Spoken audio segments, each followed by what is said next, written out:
Bueno, hemos podido estar en el último domingo y hemos concluido en el versículo 6 de este capítulo 17.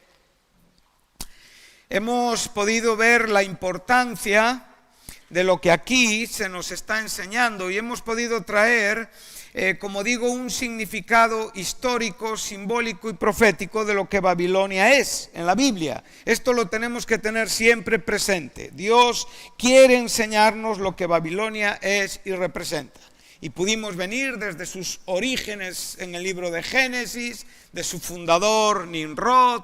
Recordamos que Babilonia, que Nimrod y no solamente fundamentó la Babilonia que después posteriormente gobernó Nabucodonosor, sino que también Nínive y el imperio asirio forman parte de la misma fundación. Esto es muy importante. Con ese espíritu ecuménico, ¿verdad?, que está tratando de doblegar a los hombres bajo una falsa fe, bajo una religión no bíblica. Y en el capítulo 18 podemos ver el mundo materialista que únicamente busca sus propios placeres y que llora cuando no tiene la fuente de su gozo, también bien tipificado en esta Babilonia.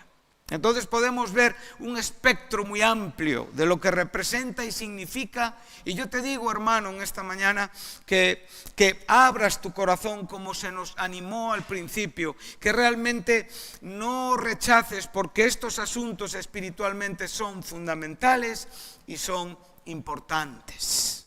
Entonces podemos ver la importancia de Babilonia en la Escritura. Ahora ya la tenemos al fin del libro de Apocalipsis. Nos la encontramos en los últimos años de este presente siglo. Nos la encontramos en el tiempo de los juicios de Dios emitidos desde el primer sello, seguido por las trompetas y rematados y finalizados por las copas. Hemos visto que cronológicamente estamos dentro de este periodo. En mi opinión, la primera parte de la tribulación va hasta que se abre el sexto sello. Ahí comienza la segunda parte de la tribulación. Pero como digo, es en mi opinión. Hay personas que pueden pensar diferente porque es un tema delicado. Entonces, el capítulo 17 y 18 no es cronológicamente la continuación del capítulo 16. Está incluido desde que comienzan a desatarse los sellos por el Cordero que es digno, por el Cordero inmolado, hasta la última copa que finaliza con el juicio definitivo de esta tierra. Entonces, vamos a ver que nos hemos quedado en el versículo 5 y 6, y vemos que aquí ya se nos identifica la gran ramera. Juan recibe por la propia revelación su nombre. Es Babilonia la Grande, la madre de las rameras y de las abominaciones de la tierra. Babilonia la Grande.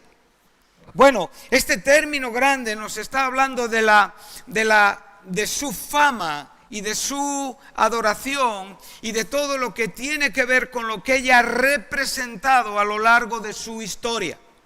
No está grande aquí, es un término que nos indica claramente lo que ella representa para el mundo. Pero lo que ella representa para el mundo es liquidado en un momento por Dios.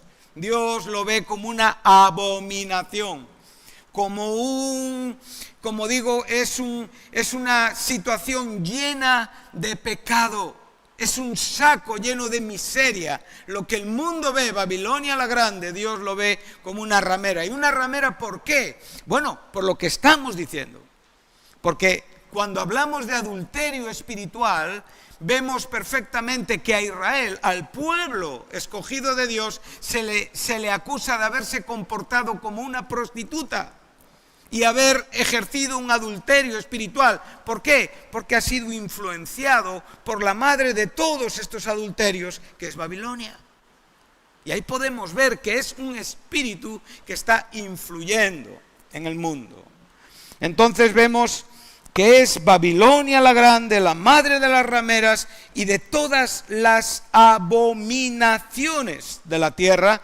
En mi Biblia esto viene con letras mayúsculas y distinguidas, lo cual para los traductores, para aquellos que nos han dejado la Biblia, es un detalle muy importante. Vi a la mujer, dice el verso 6, ebria, borracha. Ella está borracha de la sangre de los santos y el mundo está borracho de sus fornicaciones. ¿Recordamos?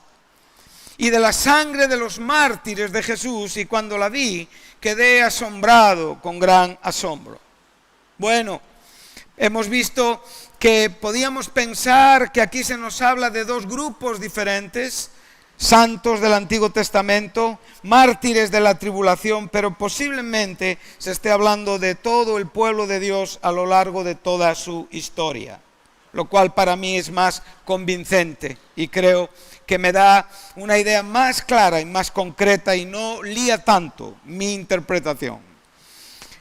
Juan se queda asombrado. El término zaumazo, este término nos habla de que él se maravilla.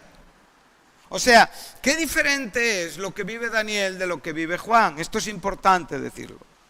Daniel dice que su corazón es turbado. O sea, su corazón es lleno de temor y su rostro palidece. Pero sin embargo Juan se maravilla ante la visión que está recibiendo.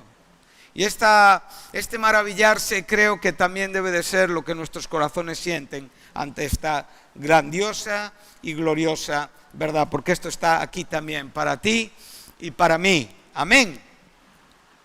Entonces vamos un momentín, vamos a hacer un momento, una acción retroactiva. Vamos a irnos al verso 17 del último capítulo para después ya continuar con el verso 7 del presente capítulo. Dice el verso 17 del capítulo 6 de Apocalipsis. Estamos ante el último ángel, ante el último evento, la séptima copa.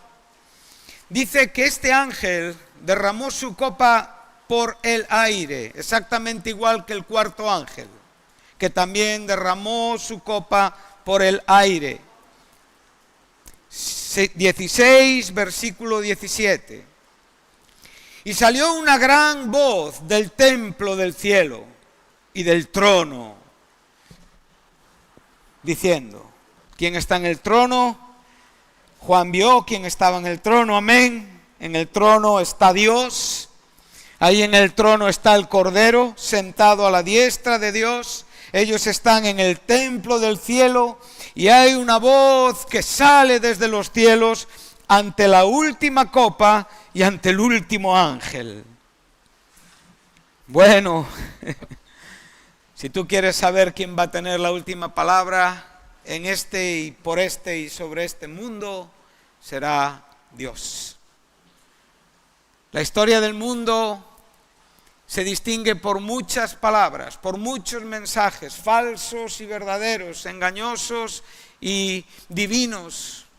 El hombre habrá sufrido a lo largo de su historia, el hombre desde que es hombre, todas las épocas, todas las culturas, todos los siglos, todo lo que podemos englobar dentro de lo que es, el hombre está lleno de diferentes mensajes. La realidad de un mentiroso está desde las primeras páginas de la Biblia.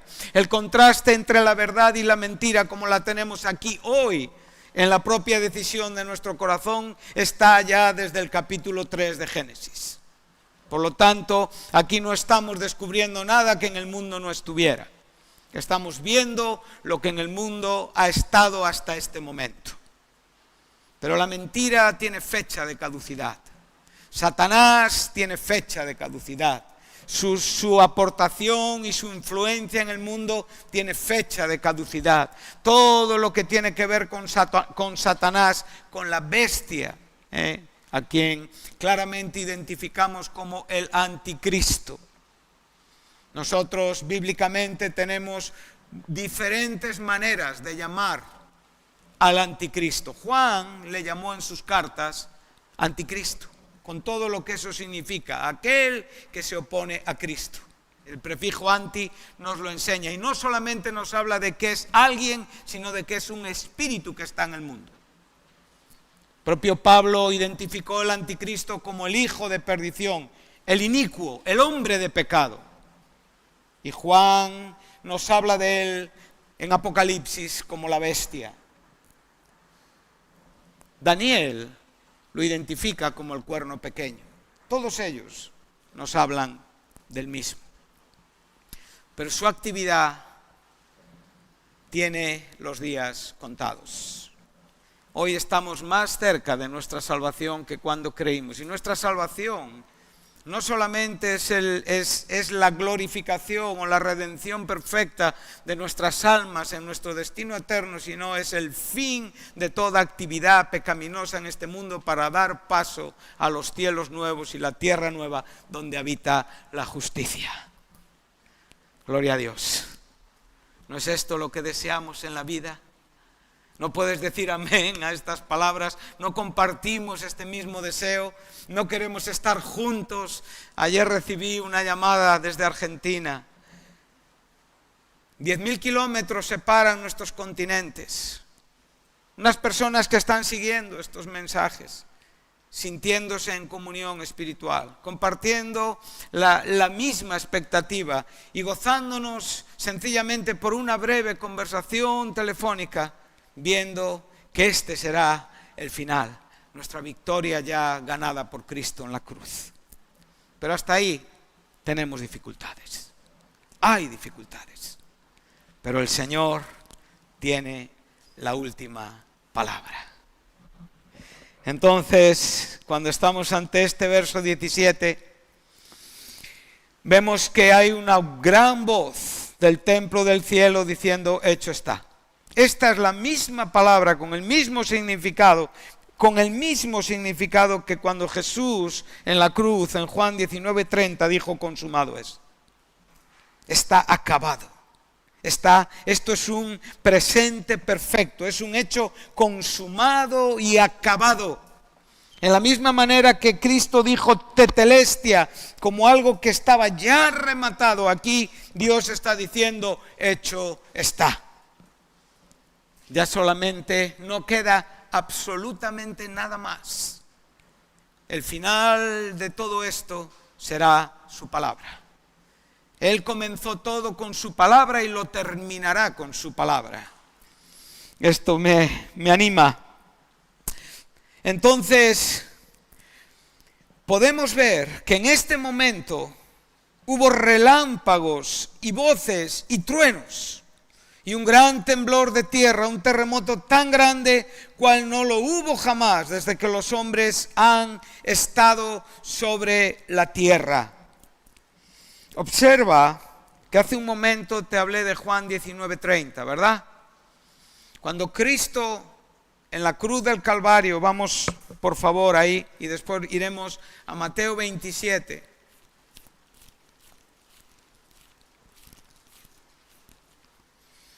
Podemos ver la relación tan maravillosa de los hechos consumados y vividos por nuestro Salvador en su primer advenimiento con los hechos relativos a su segundo advenimiento. Entonces, estos son los últimos momentos de nuestro Señor en la cruz. Había allí una vasija, verso 29, llena de vinagre, lo empaparon y poniéndola en un hisopo, se la acercaron a la boca. Y cuando Jesús hubo tomado el vinagre, dijo: hecho está. Esto nos lleva en el tiempo a esta declaración final de Dios: hecho está. Todo en virtud de la obra de Cristo en la cruz del Calvario. Ahora, nosotros cuando estamos en el capítulo 16 de Apocalipsis, estamos viendo el juicio de este mundo, ¿sí? Pero cuando nosotros estamos viendo a Cristo en la cruz, también estamos viendo el juicio de este mundo. Amén. Jesucristo dijo en Juan 12:31, ahora es el juicio de este mundo. ¿Cuándo? Cuando Él moriría en la cruz del Calvario. O sea, el término crisis, que es la palabra que estamos usando para juicio, es un término que claramente determina un momento donde las cosas se diferencian con absoluta claridad. Para que podamos entender, el término crisis en una terminología médica es el momento en el que un enfermo sana o muere. Eso es una crisis. Ahora, cuando estamos viendo aquí el juicio de Dios, es muy interesante que en Juan 19:30 este juicio es la oportunidad de salvación para los pecadores. Eso es lo que está diciendo Jesús.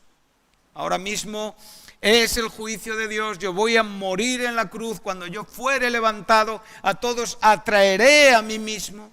Y por lo tanto es un juicio que muestra e inaugura el camino de la redención para los pecadores.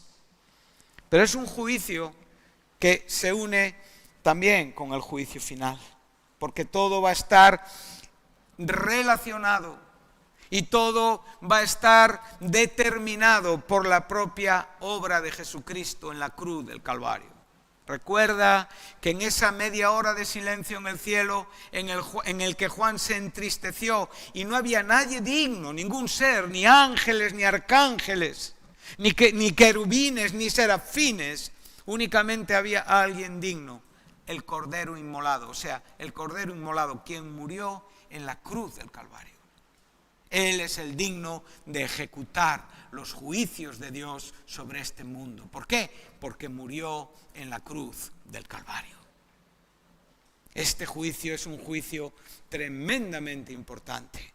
El príncipe de este mundo es echado fuera, es desposeído de todo el derecho por el cual él afectó al hombre por causa del pecado, por apropiarse de lo que no le pertenece, por traer una condenación, por sencillamente dejarnos en una situación de muerte espiritual que es imposible de solucionar y que ha sido solucionada por el juicio de Dios en la cruz del Calvario.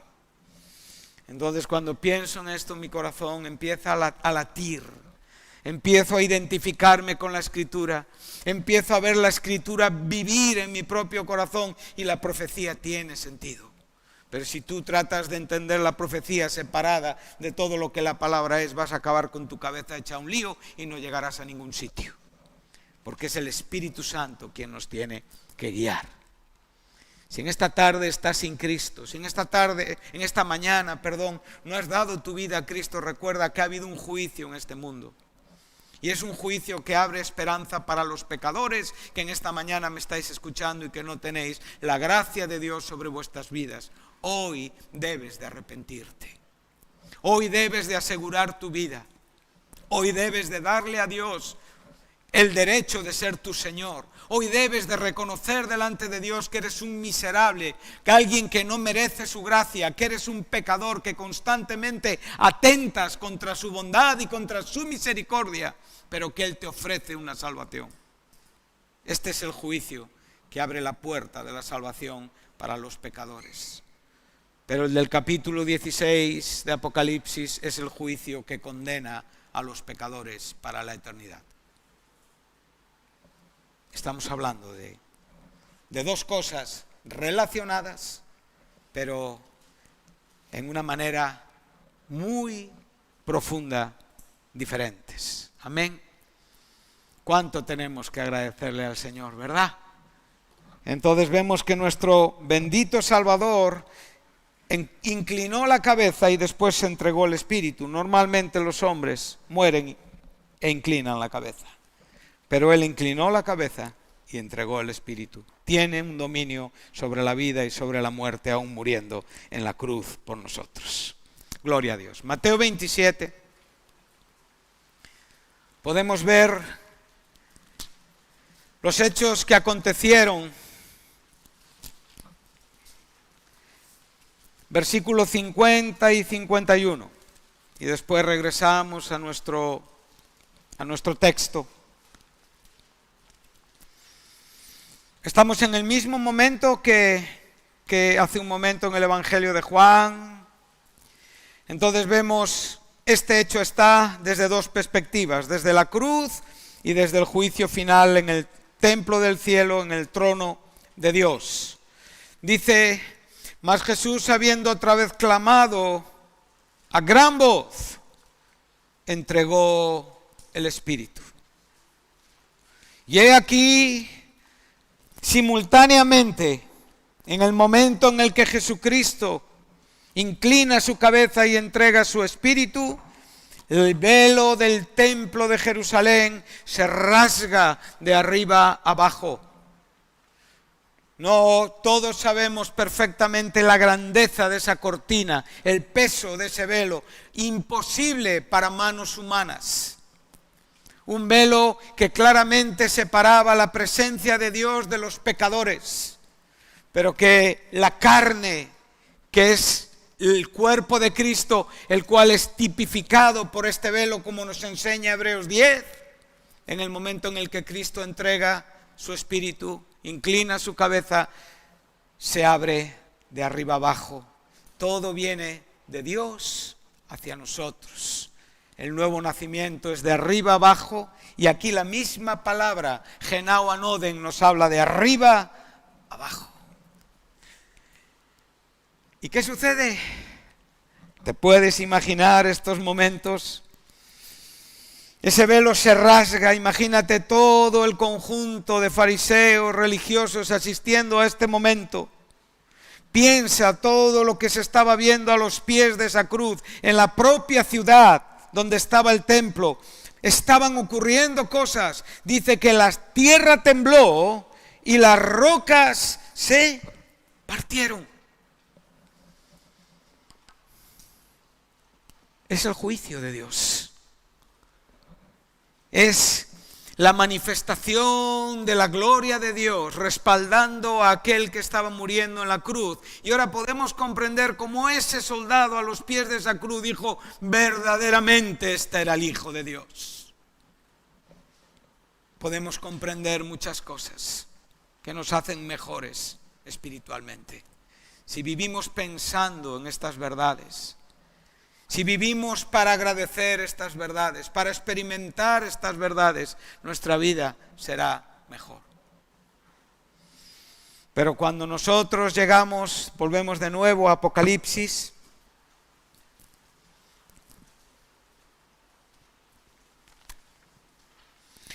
vemos que este terremoto es muy diferente, ¿verdad?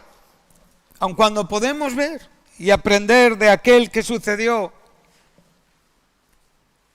en el primer siglo en Jerusalén, aquí vemos que este terremoto es un terremoto como nunca ha vivido la tierra. Y observa que el ángel derrama su copa en la atmósfera, en el aire. Y por lo tanto esto nos puede dar una idea de los cataclismos, de las señales que van a suceder previamente a este momento y durante este momento, cuando el mundo será juzgado una vez y para siempre. Ante esto, mi corazón se maravilla, pero espero que tu corazón tiemble también. Ante esto, mi corazón se maravilla, pero espero que tu corazón se dé razones para servir a Dios con temor reverente. Ante la grandeza de ese reino inconmovible que vamos a recibir y que va a tener su comienzo en el reino milenial, o sea, el reino milenial va a ser la antesala del reino eterno de los cielos. Ante esta verdad, espero que tu corazón tiemble y que seamos mejores cristianos, mejores personas para el Señor. Entonces vemos que este terremoto, además de juzgar la tierra, de destruir la tierra, curiosamente tendrá otro efecto, que será preparar la tierra para el milenio. O sea, por un lado será una total destrucción y por otro lado el mundo naturalmente y físicamente se dispondrá para poder ser ese mundo donde el Rey reinará con justicia y paz durante 1000 años.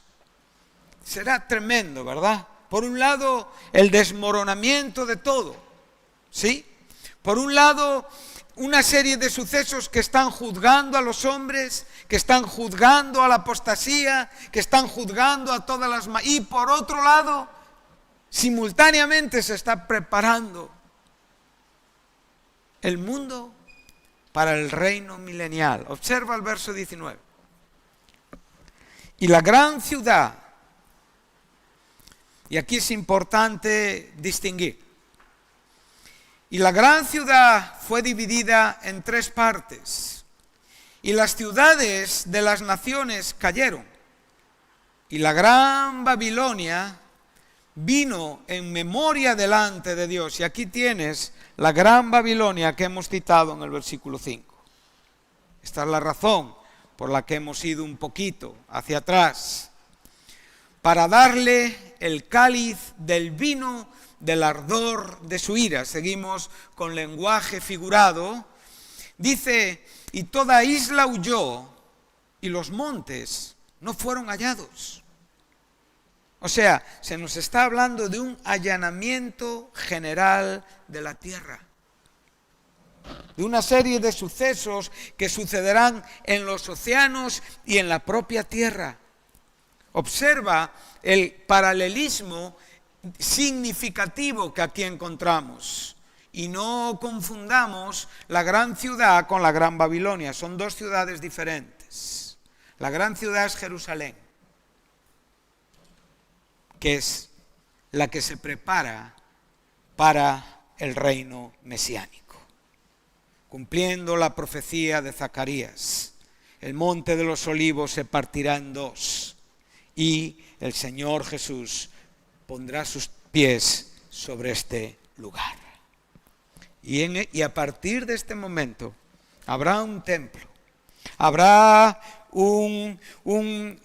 una serie como digo, de desarrollos religiosos en cuanto a lo que es el Israel en el Antiguo Testamento, pero ya en una condición milenial, que no tenemos ahora tiempo para poder explicar, evidentemente. Pero habrá un templo, Jerusalén será la capital del mundo, ahí las naciones vendrán a adorar a Dios en una manera verdadera y sincera, y habrá 1000 años de paz y de justicia, porque Satanás estará atado hasta el final de esos 1000 años. Y Jesucristo gobernará en completa paz y justicia, y las naciones asistirán a la completa paz y justicia de nuestro Señor, prometida por Dios al rey David. Amén. Entonces esta gran ciudad es Jerusalén, y las ciudades de las naciones cayeron por el juicio, y la gran Babilonia vino en memoria delante de Dios para darle el cáliz. Entonces vemos Babilonia, que aquí ya está experimentando lo que ya a posteriori el capítulo 17 nos va a enseñar. El verso 20 nos habla de la preparación del mundo para este reino milenial, pero el verso 21 es tremendamente expresivo. Y dice, y cayó del cielo sobre los hombres un enorme granizo, como del peso de un talento. O sea, aquí se nos está diciendo que el granizo tendrá casi el peso de un hombre de 40 a 50 kilos. Piensa en lo que hoy has visto como granizo. Lo más grande que hemos visto pueden ser un puño, una bolita, pero has visto granizo, piedras de granizo de 40 y de 50 kilos, cayendo constantemente sobre este mundo, golpeando a los pecadores impíos. ¿Pero qué causó este granizo? A veces nos preguntamos y decimos, Dios mío, pero si es que si vemos un cataclismo, una catástrofe de estas características, ¿cómo las personas no se arrepienten? Si ahora mismo empezara a suceder algo que pusiera en riesgo nuestra vida, los hombres ante la misma muerte temen. No hay nada que teman más los hombres que la muerte. Es verdad que unos la enfrentan de una manera, de otra. A veces los propios oficios, a veces los propios trabajos hacen que personas pongan en riesgo su vida, pero eso no significa que no teman a la muerte. Forma parte de su existencia. Pero aún ciudadanos normales como nosotros corremos riesgos constantemente. Mi esposa me dice muchas veces cuando salgo de casa, ten cuidado. ¿Por qué?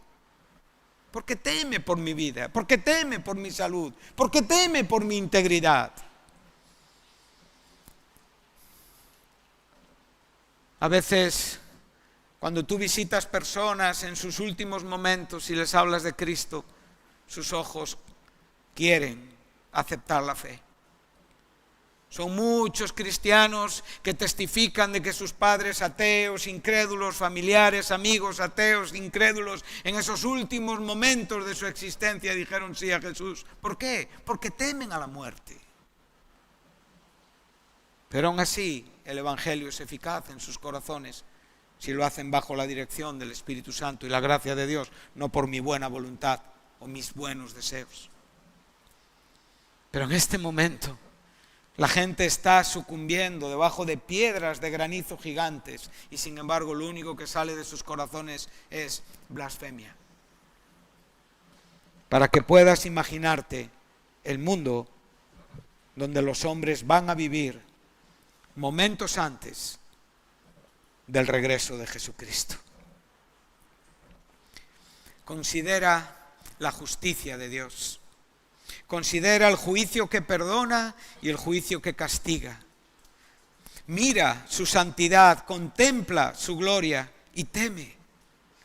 Entonces ahora podemos ver que los hombres blasfemaron contra Dios por la plaga del granizo, porque su plaga fue sobremanera grande. O sea, los hombres están totalmente dirigidos y guiados por el espíritu del anticristo, que también blasfemará cuando sea juzgado.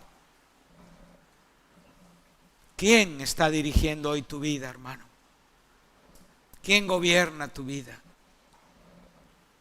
Piensa en estas cosas y que el Señor nos las aclare.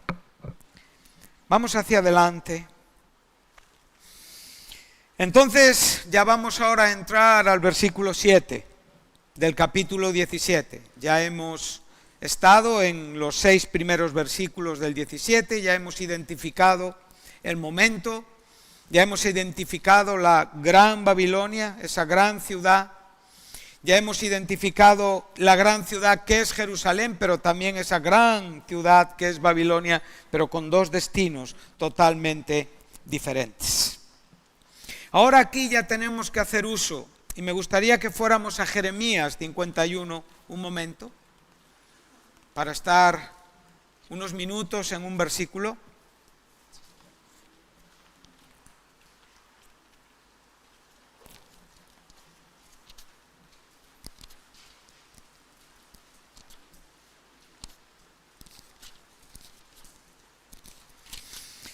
Los capítulos 50 y 51 de Jeremías nos hablan del juicio de Babilonia.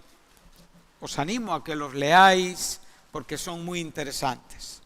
Nosotros únicamente vamos a leer el versículo 7 y el versículo 8, porque es muy importante en lo que estamos enseñando en estos momentos. Jeremías está hablando 500 años antes de Cristo y él está viendo lo que Juan vio en Apocalipsis, pero a la vez también está observando lo que sucedió 70 años después de que el pueblo de Dios fue llevado cautivo a Babilonia. O sea, Babilonia fue juzgada, sí, por Dios, teniendo como herramienta el imperio medo-persa. Pero la Babilonia de Apocalipsis será juzgada directamente por Dios. No va a haber un instrumento que Dios use. Va a ser la misma mano de Dios la que va a juzgar a Babilonia, porque va a juzgar al espíritu que está detrás de Babilonia. Y será la derrota final del mismísimo Satanás. Entonces nosotros, en un sentido, estamos viendo que proféticamente, y para aquellos que les interesa, el capítulo 13 de Isaías y 14 de Isaías también nos hablan del juicio de Babilonia, donde el rey de Babilonia tipifica a Satanás, al lucero de la mañana, a Lucifer, del cual Jesucristo dijo: yo vi caer a Lucifer desde el cielo. Y por lo tanto le dijo a sus discípulos: gozaos de que vuestros nombres están escritos en el libro de la vida. Entonces podemos ver claramente cómo Jeremías vio esto. Copa de oro fue Babilonia en la mano de Jehová. Observamos que Daniel nos dejó esto muy claro, ¿verdad? La cabeza de oro era Nabucodonosor. Era instrumento en las manos de Dios.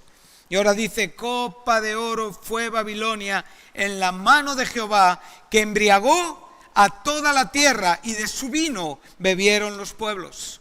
Se aturdieron por tanto las naciones. En un momento cayó Babilonia y se despedazó. Gemid sobre ella, tomad bálsamo para su dolor, quizá sane. Observa que parcialmente lo que Jeremías e Isaías profetizaron de Babilonia se cumplió.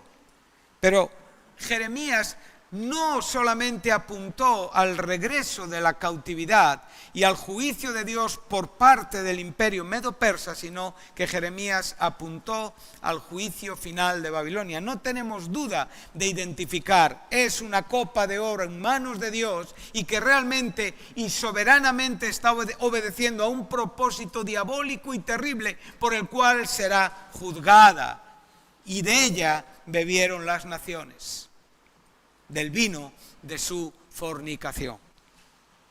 Amén. Volvemos a Apocalipsis. Entonces, ahora, verso 7. Y el ángel me dijo: ¿por qué te asombras? Yo te diré el misterio de la mujer y de la bestia que la trae.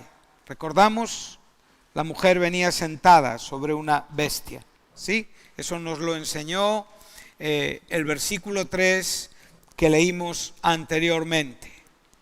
Juan fue llevado en el espíritu al desierto y vio una mujer sentada sobre una bestia escarlata llena de nombres de blasfemia, que tenía 7 cabezas y 10 cuernos. Esta mujer estaba vestida de púrpura adornada. Todo esto ya hablamos de ello el domingo anterior.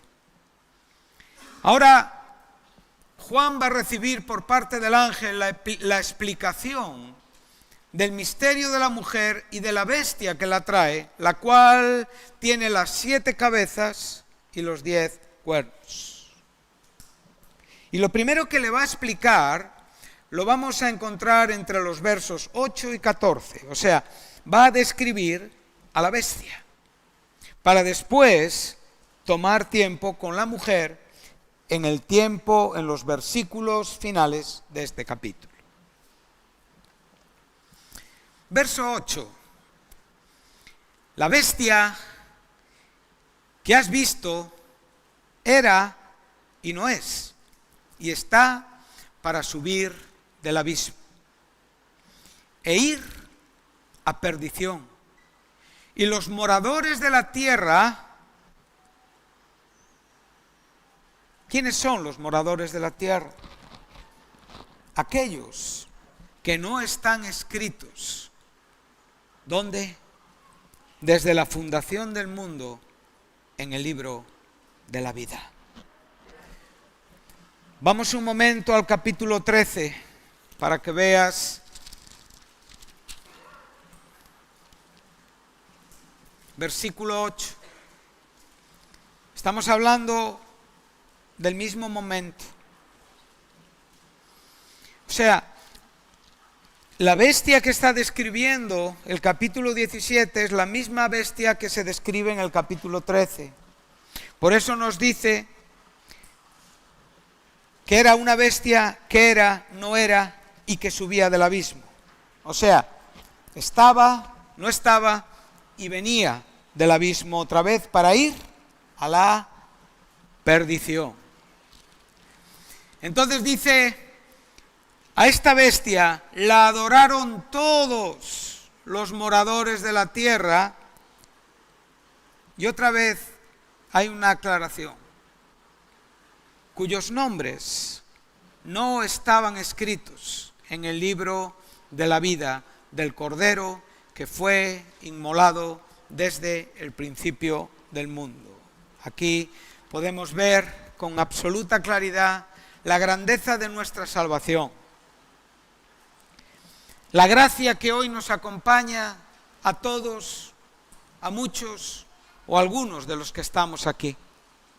Aquí hay un registro de nombres, de personas, de moradores de la tierra que no pertenecen a un libro, el libro de la vida. ¿Acordáis lo que dijimos hace un momento de que Jesús le dijo a sus apóstoles? Por encima de todo, gózate de que tu nombre está escrito en el libro de la vida. Desde antes de la fundación del mundo. Hemos sido escogidos, hemos sido amados por Dios. Dios desde su presciencia nos ha dispuesto a una vida que posteriormente hemos vivido y experimentado por la propia gracia de Dios en la predicación del Evangelio. Esto hace que nosotros estamos ahí, con nuestros nombres escritos, con la propia sangre de Jesús, al precio de la muerte y de la resurrección de Jesucristo, y nos distinguimos de aquellos que van a la condenación. ¿Cuánta gloria hay en estas palabras, hermano? Yo no puedo entender cómo es que Dios me escogió antes de que todo fuese creado. Pero la Biblia lo dice. Yo puedo creer que Dios es presciente y conoce todo antes, durante y después. Pero yo no puedo entender muchas cosas. Pero sé que fui escogido. Sé que el Cordero fue dispuesto antes de la fundación del mundo para ser presentado hoy por amor a mí, por amor a ti, para ser lavado con su sangre preciosa, para ser rescatado de la miserable y vana y pecaminosa manera de vivir en la que yo vivía, adorando a la bestia, comportándome como un terrible pecador, amando el pecado en lo que es público y en lo que es oculto, constantemente desagradando a Dios. Pero esa sangre habló a mi favor un día delante de Dios. Sustituyó el juicio que yo merecía, la condenación que yo merecía para darme una salvación que no merecía, una gracia que no merecía, inscribirme en el libro de la vida. ¿Cómo no voy a vivir? ¿Cómo voy a vivir yo hoy? ¿En qué manera voy a vivir yo hoy? Si entendemos esto, seremos mejores, hermanos. Si no somos capaces muchas veces de hacer un gesto solamente porque el orgullo nos molesta, ¿de qué estamos hablando? Esto nos queda grande a todos nos queda grande. Y no vivimos en esta envergadura de vida porque sabemos lo falibles que somos, lo erráticos que somos y lo pecadores que somos. Siempre viviremos como pecadores arrepentidos, regenerados y perdonados por la gracia de Dios. Eso es lo que tú serás en la eternidad delante de Dios. ¿Qué significa redimido? ¿Qué significa redimido? Alguien que ha sido comprado por un precio. ¿Cuál ha sido el precio? El pago de tu pecado. ¿Y cuál ha sido el precio que se pagó? La sangre de Jesucristo. Qué importante es esto que estamos leyendo, hermanos. Escritos desde antes de la fundación del mundo. Ahí, tu nombre. La memoria de Dios sabe que tú perteneces a ese lugar. Como sabe que estos moradores identificados con el pecado no pertenecen a ese lugar.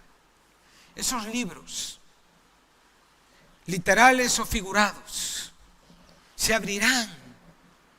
Y hay un libro que es el libro de la vida, pero hay otro libro que es realmente el libro donde se verá la condenación de los hombres al final del milenio ante el gran trono blanco, y ahí los hombres verán su nombre y la razón por la que se van al infierno.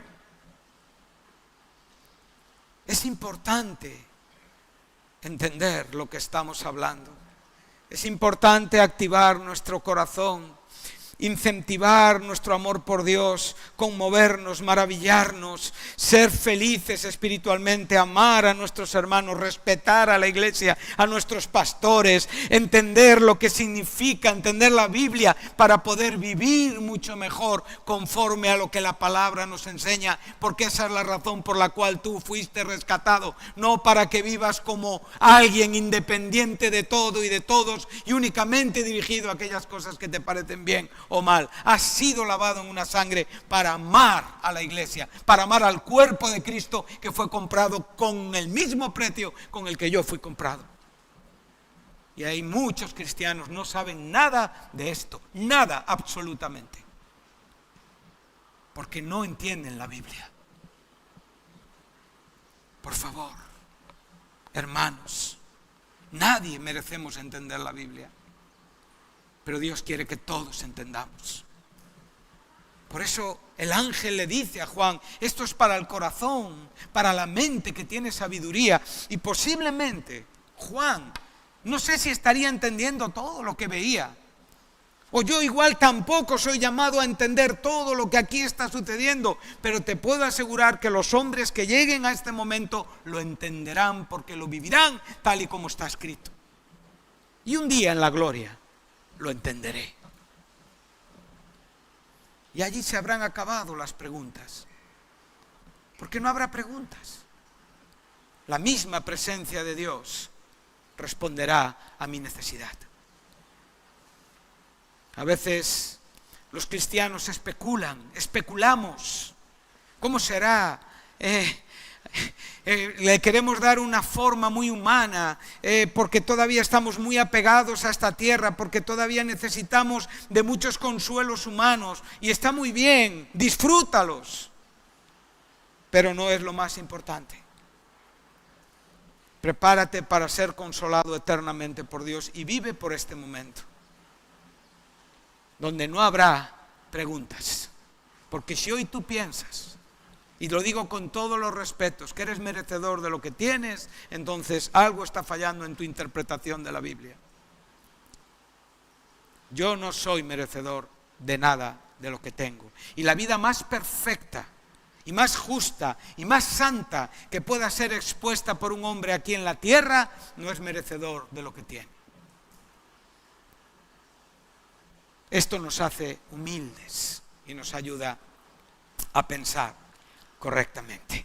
Y con esto terminamos el sermón de hoy. Creo que es una buena manera de terminar el libro donde están escritos los salvos, o el libro donde están escritos los perdidos.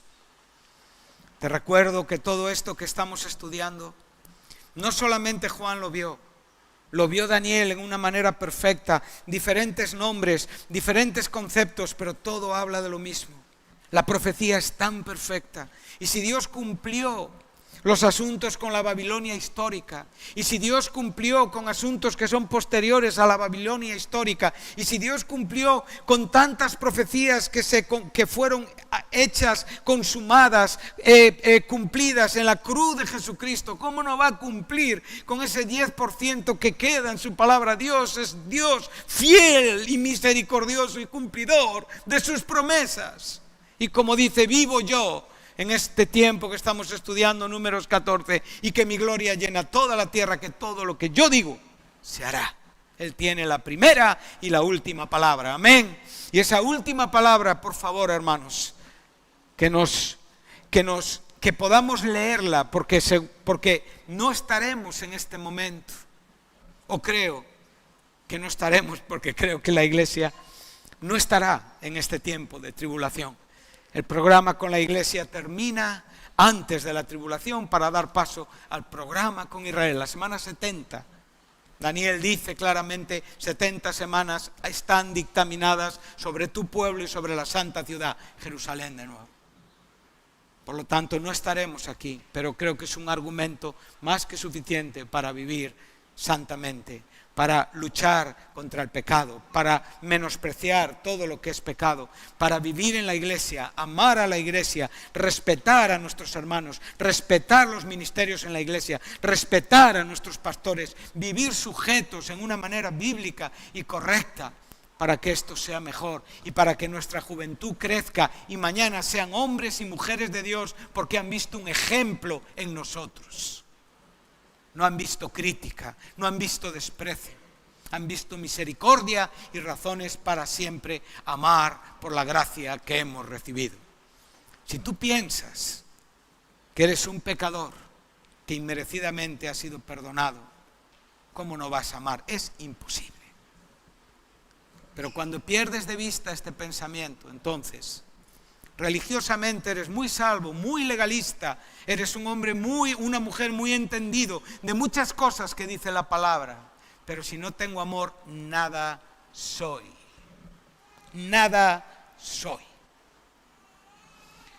Que el Señor nos ayude, no solamente en aquello que vemos y nos conviene, o en aquellas opiniones que justamente tenemos y todos tenemos derecho, que el Señor nos lleve un poquito más de donde no hemos llegado todavía, cada uno de nosotros. Amén. Que Dios os bendiga. Y continuaremos con la ayuda y Dios mediante. Gracias.